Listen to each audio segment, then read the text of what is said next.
Ladies and gentlemen, I'm bringing to the stage now Chief of Police, Kevin Williams of U of M, Dearborn. Chief of Police, Kevin Williams.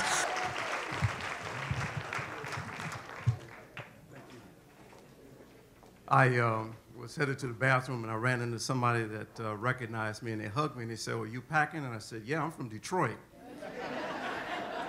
It's like my American Express card, my underwear. I don't leave home without it. But I'm here today to talk about something that happened in my life. And I'm going to start on March 3rd, 1991. That was a Sunday night. I was a police detective working narcotics for LAPD. I was in detective school. And there was a man by the name of Rodney Glenn King who was driving on the freeway,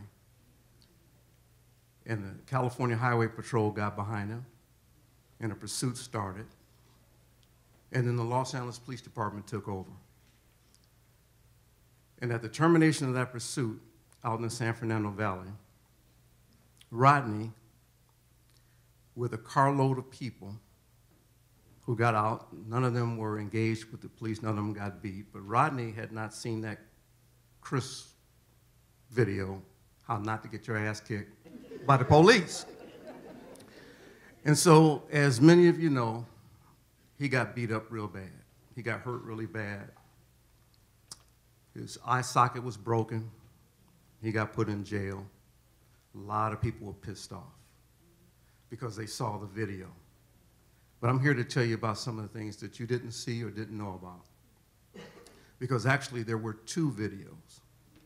And most people, the media knows, but they only showed the one, and they kept showing it over and over and over and over again. And it went all over the world. It went viral. And a lot of people were pissed off at LAPD, and they were pissed off at police officers all over the planet because they said, finally, it's been exposed. What people in our community have known for a long, long time, people started to see it for themselves, and they were shocked and they were upset. Again, this was March 1991. So I'm working narcotics. My hair is fried, dyed, and laid to the side. I'm undercover. I got the good life, got a take-home car. But I said, nope, this is not right. I've been a police sergeant. I need to go back out into the field. I need to go to work. Because had I been there, I know that that would not have happened. So I switched back to being a sergeant, and I went out in the field, and I went out to the San Fernando Valley. To tell you a little bit about Los Angeles, everything north of Mulholland is the San Fernando Valley. We had 1,500 police officers assigned out there of various ranks. Less than 45 were black at the time of the Rodney King incident. Most people don't know that, and it was set up that way on purpose. And so there was absolutely no relationship with the community whatsoever. I went out there and I went to work. And it got closer and closer and closer to the time when we knew that there was going to be a trial. So I started meeting with my officers and preparing them for civil unrest. And we were doing squad formations and doing other things to prepare them so that I knew that mentally and physically they were ready for what I believed was going to come. And my boss got a wind of it. And he went and got a witness, another lieutenant.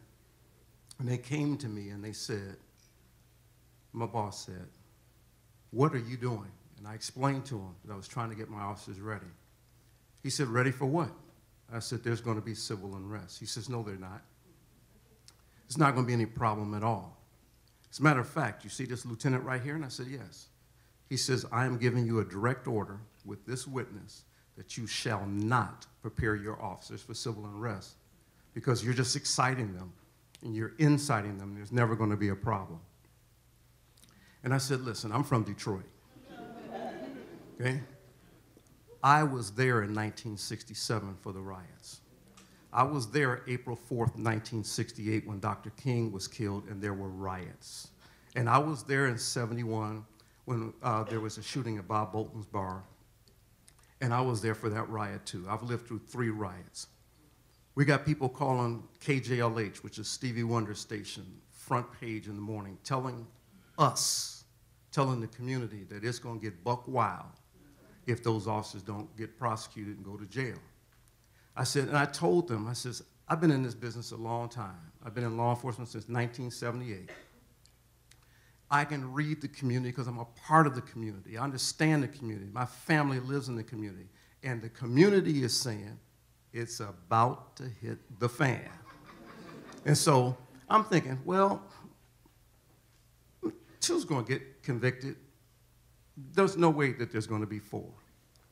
So that's the reason why I was trying to get my officers ready. But I had a direct order not to do that.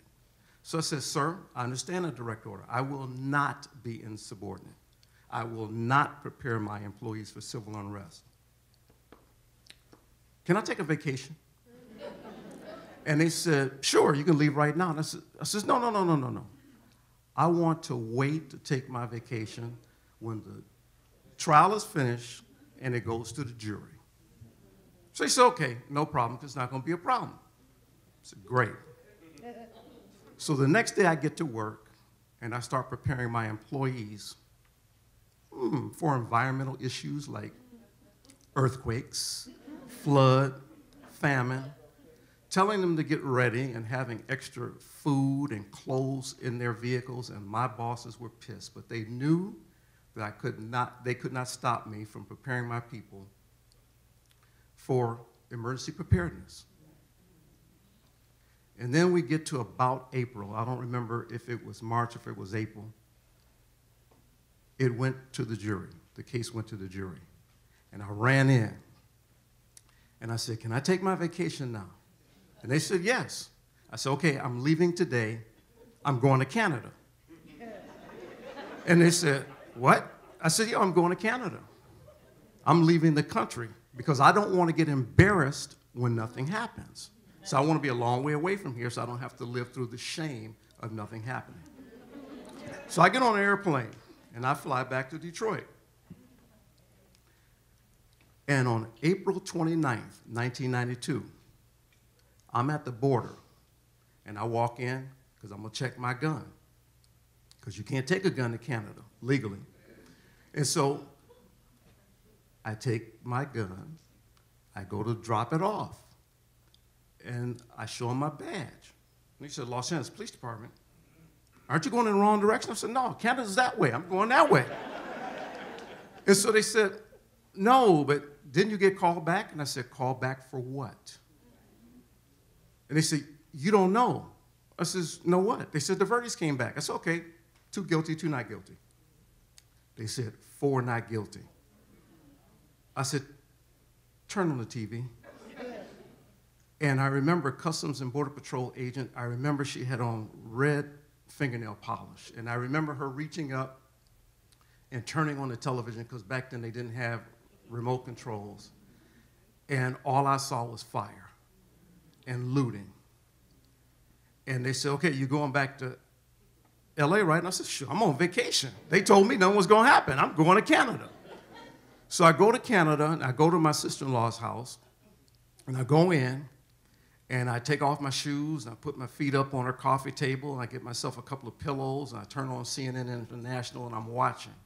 I watch the Reginald Denny beating, and I watch all of this, and she said, oh, it's just awful. It's just awful. I'm like, yeah. So probably about an hour later, phone rings.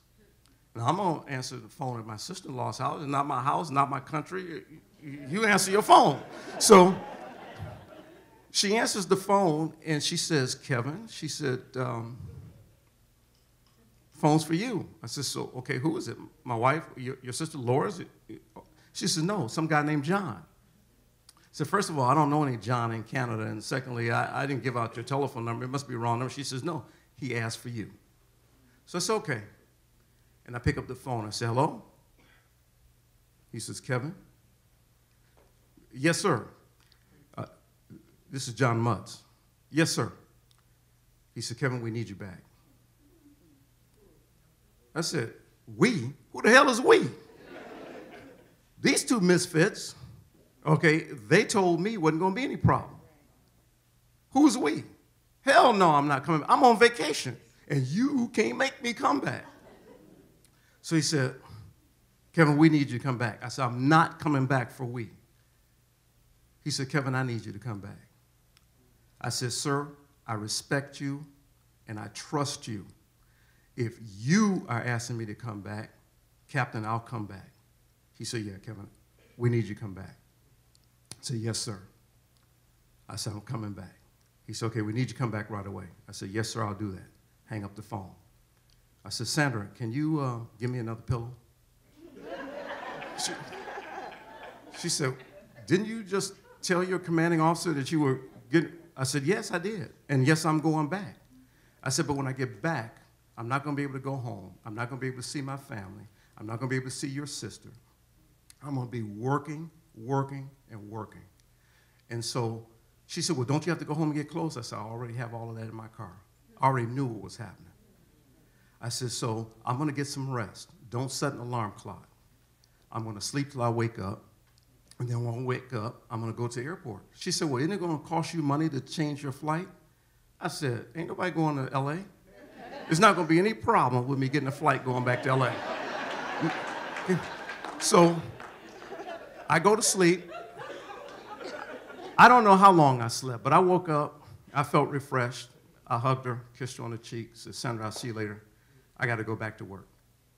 So I drive across the border, pick up my gun. I said, now I am going back to L.A. And I drove right to the airport.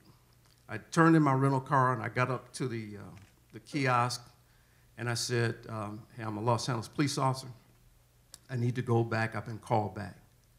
And the lady said, all of these flights are open to you. Because ain't nobody going to L.A. So I get on the plane, they said, sir, you can have first class. There was 7 people on the plane, including the 2 pilots. And so on this nonstop flight back to Los Angeles, I try to get as much rest as I can, get my mind right for what I got to deal with. And as we start flying over Los Angeles, I looked out the window, and all I saw was fire. And it hurt so bad, because I was so angry that we were that arrogant that we did not talk to the community and relate to the community, because that was the foundation of what was wrong in Los Angeles at that time. And the plane landed, I got in my car, and I was hauling ass. It was probably 85 miles an hour on the freeway. There was nobody on the freeway. I drove all the way out to Van Nuys, and I went into the locker room downstairs, and I suited up in my uniform. And I got on the elevator, and I went up to the 2nd floor, and the doors open. And this rectal cavity that was my lieutenant is standing there. And he puts his head down, and he can't say anything. And I say, you know what? I'm not going to tell you I told you so, okay? But now we have to deal with this mess. And so for the next several days, there was rioting, and there was looting, and if I remember correctly, more than 53 people lost their lives, and there were millions of dollars in damage. And Rodney King got on TV and said, can't we all just get along? And I'm thinking we should have been doing that 15, 20 years ago, because he was right. And people have asked me, what happened to Rodney King? Well, he sued, he won, became a multimillionaire. He moved into my neighborhood. He lost all his money because all the thieves that were around him. And the last time I saw him, he was riding his bicycle back and forth to his house. He lived a couple of blocks from me, and he ended up drowning, and he's died. And what happened during that riot, a lot of people don't know, is several of my police officers quit and walked off the job during the riots because they weren't ready, because they weren't prepared, because they didn't understand that when there's a riot going on, it gets real serious. But I want to talk about one other thing, because it was brought up just a moment ago, and it's Ferguson. And I want to talk about Ferguson from my perspective, and I'm going to tell you that the problem with Ferguson from my perspective as a sitting police chief is that there is zero relationship with the community. None whatsoever.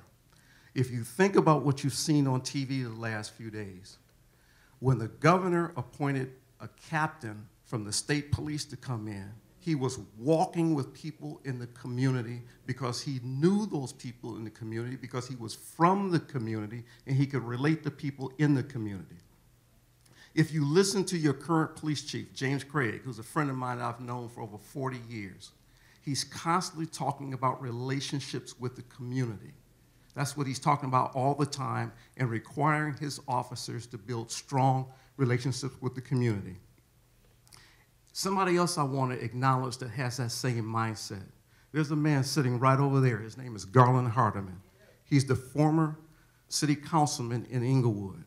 One of the people who was very clear about what he expected of police officers in the city of Inglewood when he was a sitting city councilman.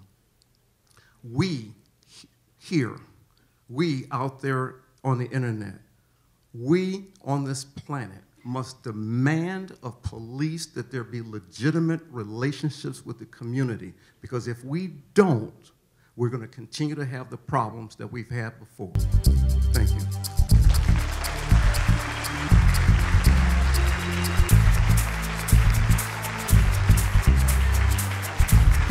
Kevin Williams.